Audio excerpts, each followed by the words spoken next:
સુરતના ઉધના વિસ્તારમાં આવેલી ગુરુકૃપા સ્કૂલ બહાર વિદ્યાર્થીઓના વાલીઓએ વિરોધ પ્રદર્શન કર્યું। આ વિરોધનું કારણ શાળા દ્વારા આરટીઈના વિદ્યાર્થીઓ સાથે કરવામાં આવતો કથિત ભેદભાવ છે। સુરત ઉધનાની ગુરુકૃપા શાળાના બહાર અમુક વાલીઓને બેનરો લઈને વિરોધ કરવો પડ્યો। તેવી તો શું ઘટના બની કે શાળાના બહાર વાલીઓએ વિરોધ કરવો પડ્યો?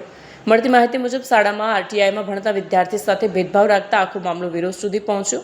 પ્રિન્સિપાલને જાણ કરતા ટ્રસ્ટીઓને પણ અવગત કર્યા છતાં પણ કોઈ નિરાકરણ નહીં મળતા ના છૂટકે વાલીઓને શાળા બહાર વિરોધ કરવો પડ્યો।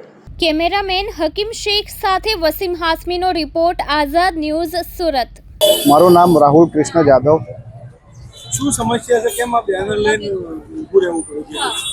એમાં 2 વર્ષ અગાઉ મારા છોકરાને આ લોકો નીચે બેન્ચના નીચે બેહાડતા હતા, ત્યારે બી હું કમ્પ્લેન્ટ કરી લેતી તો આચાર્ય સરે મને એમ કીધેલું કે ઠીક છે, કંઈ નહીં, મેં સમજાવી દઉં છું પ્રિન્સિપલ વગેરેને।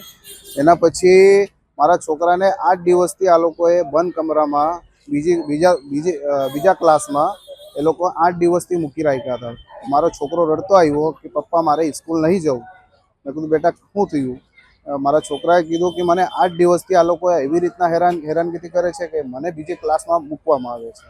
જ્યારે મેં સ્કૂલમાં આવ્યો, સ્કૂલમાં સર ટીચરને પૂછ્યું મેં શું થયું, કે તમારો છોકરો બહુ મસ્તી કર્યા કરે એમ કે। મેં કીધું ઠીક છે, મસ્તી કર્યા કરે, તમે પનિશમેન્ટ આપ્યું હોય 1 દિવસ કરો, 2 દિવસ કરો, અને 8 દિવસથી મારા છોકરાને બંધ કમરામાં મૂકી રાખ્યો છે।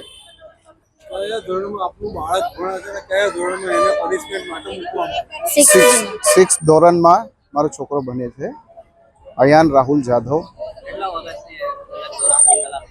6 દિવસમાં કયા ધોરણમાં એને પનિશમેન્ટ માટે મૂકવામાં? એક જ ક્લાસમાં મૂકવામાં આવ્યો। એમાં ક્લાસમાં ના કોઈ વિદ્યાર્થી ના કોઈ વસ્તુ, એકલું મૂકવામાં આવ્યો। તો મેં પૂછવા ગયો પ્રિન્સિપલ સરને, તો પ્રિન્સિપલ સરે મને કીધું કે તમારા મોબાઈલ વગેરે બધું બહાર મૂકીને આવી જાઓ। મેં કીધું સર કેમ, તમે કંઈ ક્રાઇમ કરી રહ્યા છો, મને મોબાઈલ મૂકવાનું કેવું છો? તો એનામાં સરે મને એમ કીધું કે તમારા છોકરાને ત્યાં જ મૂકવામાં આવશે। મેં કીધું સર પનિશમેન્ટ તમે આપી છે, 1 દિવસ ઠીક છે, 2 દિવસ ઠીક છે, તમે 8 દિવસથી મારા છોકરાને મૂકી રાખ્યો છે, કોઈ સુનવાઈ નથી। 2 કલાક હું અહીંયા બેસી રહ્યો પ્રિન્સિપલને મળવા સારું, પણ પ્રિન્સિપલ કોઈ બી જાતની મને મળવા આવ્યા નથી, યા તો મને કોઈ વસ્તુ કીધી નથી કે તમારાથી પછી બહાર આવ્યો તો પેલા પ્રિન્સિપલ અને ટીચરો બધા હસ્યા કરે મારી પર કે તમારા જ્યાં જવું હોય ત્યાં ચાલ્યા જાઓ, તમારાથી કંઈ થશે નહીં।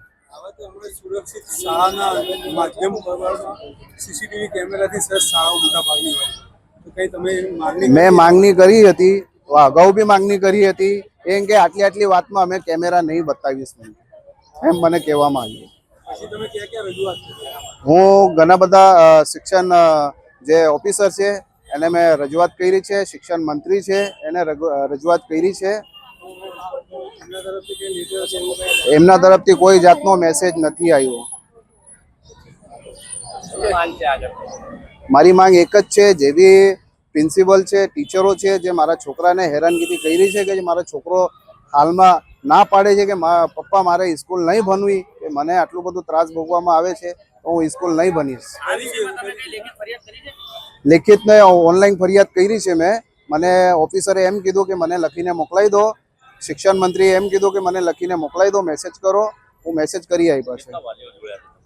મારી હાથે 8, 10, 15 વાલી છે, પણ એ વાલી લોકો બી આવવાના એમ કહે છે કે અમે જો કંઈ બોલવા જઈશ તો અમારા છોકરાઓને હેરાનગતિ કરવામાં આવશે, બરાબર? એટલે ઘણા બધા લોકો ડરેલા છે અને ડરના માધ્યમથી એ લોકો આવતા નથી।